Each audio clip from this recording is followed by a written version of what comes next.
Hello and welcome back to the channel. This is Fulham and Beyond. Tim and Kai here to discuss the recent last 16 Champions League results are part 2. 4 games to go through this week. We'll start obviously with the record holders Real Madrid, 13 times champions at home to Atalanta. Convincing win, 3-1. I mean, to be fair, when you win away in the first leg 1-0, it's always going to be easier when you have the second game at home. Yeah, and when you see both games, it is deserved. Yeah. Even I predicted a win for Atalanta just because Madrid is not in a good form. Yeah, in general, they don't play very good as a team. I don't know, and that's why I just didn't want them to be there, because Atalanta, even they started good, put a lot of pressure on Madrid, but the class is missing there a little bit here to be competitive on an international level. Atalanta weren't terrible, they tried to the best of their ability, but when Real Madrid have that extra little Benzema, the whatever at the end, just rounds it off. I think that was the point for them. Yeah, and of course the defensive line with Ramos is quite good for Madrid, so Atalanta couldn't find a solution to get further. Yeah, big word on Benzema. Yeah, another goal. He's for me one of the underappreciated player, I think. Yeah. Because he can't be underrated, because he scores so much goals, so nobody would say he's underrated. Everybody knows he's good. Yeah, but he's unappreciated, I think. I don't even know why he's never in the top player conversation. Just because of the private headlines, what happened a few years ago with the French national team. Yeah, but it should be incident with, it should be. Yeah, but it's, you know how it is. The world is not separated. You can't separate these things. It's a popularity contest. Isn't it? I don't care. Of course not. I wouldn't say I don't care what he does in private life. Should be of course, a role model somehow. Yeah. But I judge what he's doing on the pitch, and that is outstanding year in year out since 12. I think he joined 2008 or 9. Yeah, something like that. I think 12 with Ronaldo and those guys. Since 12 years, basically, he's there. It's going. Yeah, and he's also the focal number 9. He's never been replaced. I had Higuain was there for a while, but he's never been kicked out of the team. He's always been there. Yeah. And to be the number 9 at Real Madrid for over 10 years, come on, you have to be a good player, mate. Yeah, and he scores. It's not. He proves that he belongs there in one of the top teams. You know what I mean? If he gets one more goal, he'll call Raul's all-time Champions League goal-scoring record of 71. So Benzema's on 70 from 126 games. So ratio is 0.56. So it means every 2 games he plays in the Champions League, he gets a goal. Yeah. It's great stats. When you put Ronaldo or Messi out of the conversation, let's say, because these stats are a little bit not so unreal, they're freaks. Yeah. So, but that shows how where his quality is. Yeah. He's just a natural goal scorer. He's so clinical. He never had an off year. Basically, yeah. Of course, sometimes he scores more, sometimes less, but it depends on who he's playing with as well. Because when you play with Ronaldo, but he still managed to score goals alongside him. You know what I mean? And was always one of the top scorers in the squad. Yeah. I love his movement off the ball as well, making the space for Ronaldo and Bale back in the day. Yeah, 100%. Yeah. He's what you wish from a striker. Yeah, he does exactly the ways what you want him to do, and in front of the goal, super clinical. Yeah. Top man. Yeah, big up Benzema. So convincing 3-1 win. There was a weird free kick routine for Atalanta at the end. They got the goal, obviously, but they had a wall in front of another wall. I mean, they ran towards the Madrid wall. I think because nowadays the teams do, we just discussed it in an earlier episode, when they always put one player behind the wall to lay underneath or behind them. And I think it was just to confuse the wall a little bit. Because the wall, they had to decide. Okay, normally when someone is lying there, they can all jump up. Yeah. But to confuse the goalkeeper a bit, just a bit confusion, and it works, to be honest. Great free kick, mate, into the top right corner. Yeah. But then, obviously, it was Asensio who finished it off. But yeah, Real Madrid deserve winners. I mean, to be fair, comfortably, you have to say, over 2 legs into the quarter-final. And the thing is, when you're trailing, the game is 0-0, and then you're already trailing by 1 from the first leg, basically, and then you concede the first goal. It's hard to come back from that, because Madrid, even they're not playing that good this season, they have a lot of Champions League experience in the squad to manage these kinds of games. What is a big factor in the Champions League knockout stage. Yeah, they've been there, they've done it. They got the T-shirt, mate. Yeah. The other game that night was Man City against Gladbach. Your German team, Gladbach, mate, didn't do too well. I mean, 6 straight losses in Bundesliga going into this game. It was never going to be easy for them. Yeah, of course. And I think even the players or the coach denied it.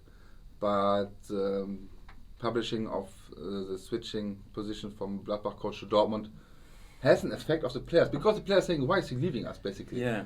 You know what? You don't want to work with us. That is the point. It's a really weird Of course. And at the moment when it was announced, Gladbach was not a better, worse team than Dortmund. You know, they were equal in Bundesliga. You know what I mean? Of course, Dortmund is like more likely to go to the Champions League every year. Yeah, but when you maybe has the possibility to bite something somewhere, Gladbach would be a good spot for that. Yeah. And at the time the club announced it, Dortmund were out of the Champions League places and Gladbach was almost there. You know what I mean? So it was not like understandable for me. Of course, in Dortmund maybe you have more money, what you can spend on players, or whatsoever. I don't know, but he should left this club straight away, or wait with it till the end of the season. I agree. It completely disrupts the I think it's like a little bit. It's like not an unwritten law, but it's like from Dortmund's side to contact him in the middle of the season to I don't know, get an agreement. It's like not the in Germany we say find English art, find English way. Okay. Yeah, well, because we do that. Yeah, no, because English is considered in German like that. Someone is like gentleman-like. And it was not like this. You know what I mean? You know, it's like a phrase in Germany, yeah? Go around Millwall, you won't see any gentlemen, mate. You see geezers. Yeah. But, that's why I don't get it. And the team knows it. Of course, the team, you can't say they don't want to perform in the league. But the mindset is completely different now. And then to motivate the team, you want to leave, to give their best on the pitch for you, and for them, of course, because everybody wants to play Champions League. But obviously it has an effect, You got this prediction right as well. Castradamus, you said 2-0, and it was 2-0. Yeah. To be fair, Man City, deserved winners over two legs. They bossed that game. Man City looked scary, man. To be honest, it was like a completely, reflection of the first game. Yeah. Mirror image, wasn't it? Yeah. 2-0, 2-0. Here you go. No, not only because of the result, because of how the play was going on. Even Gladbach, they tried somehow. They were a little bit limited, I don't know, but they tried from time to time to push forward, but the thing is, Man City is very ruthless. They punish you straight away when you try too much. And the players, Gladbach, of course, don't have the quality for Man City. And to compete with a team like this, then you need to be 120% on the pitch, put your heart on the pitch, go for every ball. You know what I mean? To fight for it. You know, to concentrate. And 1% less is not enough. Then. Exactly. Yeah. That's the thing. Yeah. De Bruyne, what a banger of a goal that was. Of course. Screamer. Class. Yeah, exactly. That's just a different class. Man City. And he, the thing is, he has the ball. He knows where he wants to put it, and he put it there. That is the difference then against a team like this. You know what I mean? World-class player. Yeah. And Gundogan, another goal for your German boy. To be honest, Gundogan is one of the best players in Man City this season. I agree, It's not about always the goals. Of course, he scored a lot of goals for midfielder, It's like Frank Lampard-ish. Yeah. Lampard's better though. Yeah, up now, but how many midfielders you know who score goals on a regular basis? Exactly. That's what I mean. You know? And Gundogan does this season. Yeah, but it's not only that. It's like what he does for the team, because he's a player I think Guardiola likes a lot. Because he do the right passes, he go in the rooms he wants him to, and he tries to shoot goals as well. You know what I mean? He's not perfect at the position in wise like tiki-taka football. Yeah. But he knows exactly how to do it. You know what I mean? And he does it. And he has, of course, the surrounding players to help him with it as well, to make him look good as well. So and I think he's perfectly player for his playing style. Yeah. To be fair, he's changed his game as well, because when he comes to Man City, he wasn't scoring this many goals. It's taken him a few seasons, and then this season he's completely changed his role. Like you see, he floats into the box, like Lampard does actually. Yeah. Floats into the box, sniffing for that chance, and he's clinical, mate. He's a good finisher. Yeah, and the thing is, they does it because they have the midfield. Like when you have De Bruyne there, maybe Fabinho and Gundogan. They're rotating always. Sometimes even you can see De Bruyne in the defensive position, and Gundogan is more up front. You know, it's like. They rotate a lot, and they benefit from it definitely. A word on Phil Foden as well. Foden is a class player. Mate, he looks good. No, it's not only he looks good, because to be fair, in a system like Guardiola, when you have 8 world-class players and you are not world-class player, you will look good, probably. Yeah. You know what I mean? But Foden is not only how you say it, sidekick. Right. He's not only a sidekick, to benefit from the playing style or from the other players. Yeah. He contributes his own style for sure in the game as well. And the good thing about him is rarely the other Man City players have. He's more unpredictable than a Gundogan, than a De Bruyne. Because he's used probably. He does sometimes things you don't expect now from him. Yeah. Because of the playing style they're doing. That's why I think he's one of the best players there, even with that young age, to be fair. Big up Foden. Guardiola used to say, I think he said like last season, one of the best coach players he's ever coached or something, like alongside Messi and that. So obviously big praise for Foden. Yes, and the thing is, when you want to have success under Guardiola, you need to live, breathe his tactical advice. Yeah, and to put it on the pitch. Otherwise, you will be out. Yeah, because he don't need you then. And you'll go buy another one for 50 mil. No, yeah, but it's like this. You need to do it. Yeah. Otherwise, how many players he had in his time in Barcelona and Bayern Munich, he didn't get a chance. Even they were top players, because they couldn't put it on the pitch or don't want it to, or it's not their playing style.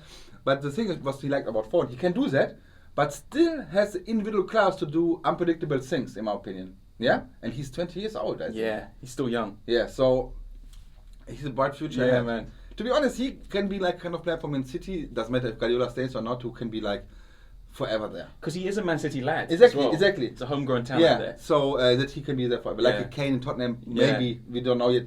Like a Lampard, Gerrard, Liverpool. Yeah, exactly. You know what I mean? Become the captain, become the guy. Exactly. Yeah, he's already won the Premier League twice, mate, and he's 20. Going to be 3 times this season. Yeah, he could break records, mate, if he stays in Man City. And like this. The thing is not only how many games he already played in the Premier League at that young age. A lot. Yeah, of course you can't compare it with 20 years ago, because 20 years ago you were not a starter until you were 25 probably. With 20 years ago you were still a youth player. He's still a young lad. Under 23. Now it's like he's 20, so it's time to to deliver. Win or bust. Yeah. You know what I mean? Yeah, it's like it's different times. Yeah. Yeah. One thing I want to ask you about is like the penalty Manchester City didn't get, in my opinion, when Foden went to the keeper. Yeah. But he didn't fall down. He fall down on his knees, stand up again. What do you think? It's a penalty? For me, it's a pen. I don't know how you can't give that as a pen upon review, because I understand if he goes around the goalkeeper, he gets fouled and he gets up to tap the ball in the net because the advantage is still there to score the goal. Yeah. But in that situation, the biggest advantage for the player is a penalty, is a free shot on goal. Because when he gets up, you see he turns around and he can't shoot. The advantage there is gone. Because the ball is kind of thrown, exactly, and he has to play it back. So for me, it's a penalty, 100%. The way that the keeper comes in as well and like attacks his ankle, that's a bad tackle, man. It could break his ankle, in that kind of situation. Yeah, completely, just the ankle. Yeah. You think if he would still be on the ground, lay down and fall down, not get up, he would get a pen? Pen. But to be honest, I don't get it. I know. That's the thing is, I don't like players to flop. In this case, it wouldn't be a flop, to be fair. He was fouled, but thinking what I really like, I really appreciate the player who does that at a young age even, because nowadays every player is falling down in the box basically, and he gets up because he thinks, okay, the ball is still there and I can get up, maybe I can do something with it. Exactly, I love that. And to get punished for that basically. But the thing is, of course, the game was already decided at that point, in my opinion. But it's the principle. No, exactly. But the thing is, sometimes the game's on the line, and then the VR don't get you a clear pen. You think when this is 0-0, or maybe Gladbach's leading, they will get a pen then? You know what I mean? That's a VR. Who knows the fucking VAR these days? To be honest, because there should be some justification for it. You know what I mean? Of course, normally it's a pen because he don't touch the ball. He clearly hits the ankle of Foden. Yeah, I mean, it's a clear foul. Yeah. I mean, you could even give a card for that, man. And then probably you encourage players to fall down, because then you maybe get a pen. And then when players fall down in the future, they'll be like, oh, look at this pussy that falls down. Yeah, but if he doesn't fall down, he doesn't get shit. Yeah. It's a real disease, I would say, in the game. Yeah. But it's like any disease, it's fucking hard to get rid of, mate. It's always going to be there, which is a shame. But yeah, Man City cruising through on that one. German champions, European champions, Bayern. I mean, they already cruised through the first. World champions, actually, as well. Sorry, of course. Germans, mate. World champions, by the way. Club World Cup. Yeah, it's true. They are world champions as well. They're fucking everything at the moment, Bayern Munich. Besides, if they were from America, they would be already when they were world champions. World champions, Super Bowl world champs. Bayern Munich obviously winning 2-1. A bit closer than we thought it would be. I thought it was going to be like 3 or 4. But I mean, the game was done in the first leg. The thing is, I told you the last episode about it. They do what they have to do, and that's fine. They're expecting that. You know what I mean? When they can create a chance, don't risk too much. They do it, and they did. Yeah. But yeah, I mean, what's You know you to what? say? Yeah. and that's it. That's it. Yeah. Lewandowski, another goal as well. Yeah, I mean, penalty. Great pen as well. Yeah. Bang into the bottom left corner. So we talked about Benzema before picking up his Champions League stats. Listen to this. Lewandowski, 73 goals in 96 games in the Champions League with a record of 0.76 ratio, which is exactly the same as Ronaldo. 73 in 96. Yeah. And in Dortmund, he wasn't even like a favourite. Yes, in the last season, yes. But in the first 2 seasons, when he was there, like when the title in the first season, 2011, he was the backup for Lucas Barrios. Yeah. Yeah, and even had like people would say he need too much chances to score goals at the time when he came in. You know what I mean? But it's different when you're a starter. Yeah. But then in the second year, because Barrios changed to the club, I think he went to China already, like one of the first. No, but Makes at the sense. time was one of the first. Yeah. Yeah. He was quite good, yeah. But then in his last year, when they reached the Champions League final, of course, not world class already, but on the Top brink level. on the brink of it. You know Yeah, what I mean? yeah. Yeah. And since then, since he joined Bayern, It's yeah, been outstanding. a steam train, mate. Just goal after goal after goal. Like you say, Especially in the last 3-4 years. yeah.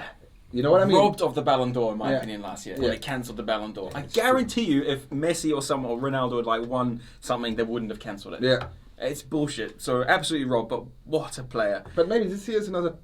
Could chance be. I for mean, it, you know what I mean? who else is playing as good as him, mate? Again. But yeah, I mean, Bayern. There's not really much to say about it. I mean, they just cruise through. I mean, Yeah. Sane as well, killer pass for the second. That was unreal as well. Oh, that team is There's fire. so much potential and there's so much young players. Yeah. Sane, Gnabry, Goretzka. And the Thomas Müller looks so good in this team as well. So Mm. I hope that maybe Joachim Löw will gonna happen. rethink. He said something like, "Oh, maybe we should not think about it again, but to consider every Right. aspect again." Let's say. And Thomas Müller is a guy. He wouldn't be like, "Oh no, you didn't want me now, so I don't come." He would say, "Okay, I'm there." You know Yeah. what I mean? That's what I like about him as well. Like that's why, even if he's not starting, he's a player with his experience. Yeah. Why wouldn't you And want him around? he plays top level for 12 years as well. 11, you know what I mean? Even some people don't like his style, or sometimes, of course, he has like off days. Yeah, but he can always score goals. He can always make rooms, and with his unorthodox gameplay, Yeah. he can always It's be very a little unique, bit, isn't he, Thomas little Müller? bit creative. You know what I mean? Mm. So, yeah, and of course, you have Lewandowski there, and Kimmich. There's so young players. It's unusual for a top team to have such young players and be so successful with it. I Yeah. would say, yeah, Yeah. Big up Hansi Flick then. Great coach. definitely. Yeah, Bayern looking absolutely unstoppable. And the last game was Chelsea Atletico. Man, I was so disappointed with Atletico over 2 legs. So disappointed. First leg, when we discussed, we were like, man, Atletico was so poor. I can't even remember them having a shot. I mean, this game they had like 1 or 2 shots, but I mean, it was just so flat. Yeah, especially after the first leg, I would say they came out firing. Because when I saw the lineup, it looks promising for them. It was lit. Yeah, but they didn't do much for it. Even with the more offensive lineup, they were still waiting. What is Chelsea doing? Of course, you can't only say they were waiting for Chelsea to do, because Chelsea did a good job as well with their possession, how they press high up the pitch against the Atletico players. They did a really good job, 100%. Yeah, Yeah. but Atletico totally disappointed. Yeah. German connection for Chelsea did well. Yeah. Werner and Havertz assisting All their three first were goal. starting? Yeah, it was good football, man. Yeah. Werner is fucking fast. He is. Jesus That's why Christ. I want him to be in the central striker position. Mm. And of course, he had like 2-3 chances where he could probably pass the ball, but as a striker, when you're in the box, you shoot. Doesn't matter the angle. You know what I mean? But he had an assist as well. He played good, made a lot of ways, and he's fast. When you have play like teams who are more offensive than Atletico, he will create so much space and he will take advantage out of it. You know what I mean? Yeah. Then you have Ziyech and Havertz, and you still have a Pulisic, and the Mount was like booked. And Yeah, it's suspended, wasn't it? Yeah. suspended for this. But when you have this on the bench as well, or even starting, doesn't matter who's playing. Yeah, and yeah, they look very lethal. in my Man, opinion. another clean sheet as well. They just don't concede. There must be, like we were talking before, like dark horse for the competition, Chelsea. I mean, Yeah, they are now. they could do In my something in opinion, this competition. They are the dark horse because how they're playing. Because they build up their confidence so much. You see that put the offensive by side and the defensive. They're always one step earlier there. Their anticipation is so good in the back, and they're always helping each other, and they're pumping each other like, I don't know, it's like really a team spirit there. You can feel it. You could see him yesterday on the stands when Thiago Silva was like shouting things to support his guys. And when Emerson scored the goal, he was like celebrating with Mount and who was it? I don't know. Jorginho, like really like wow, going crazy about it, and that shows the team spirit as well. Yeah. So and Tuchel is, in my opinion, I told you like I think weeks ago when he started to say it. You can discuss his personality whatsoever. You never know what's really true about it, what people say, but he's a tactical mastermind, in my opinion. I like Tuchel, the way he speaks as well. You know, he's very. No, he knows exactly what he wants from the players. He doesn't bullshit. That's the thing. Exactly. He comes out and be like, Hudson-Odoi bench, because he played like shit. And he tells the players as well. Yeah. And you, as a player, you should appreciate that. You know, because he don't tell you, oh, you're good. Of course, he tell you eventually that you played a good game, but it's more important for the players to. Know what they don't do good to improve that. Yeah, you know what I mean? was saying this as well. Like, he doesn't tell me what I do. Yeah, but it's 100% true. Yeah. Yeah. Of course, normally you should say, but every trainer does it. No, I don't think so. Yeah. Yeah.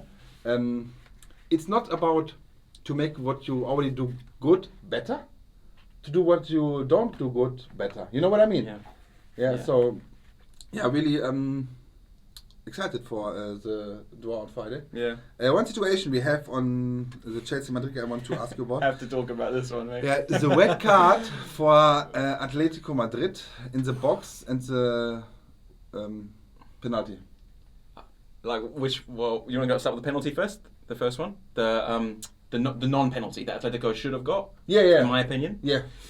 So, if for those of you who haven't seen it, which you probably have, the Atletico player is going through on goal. Azpilicueta's a bit too slow. Puts his arm around the player.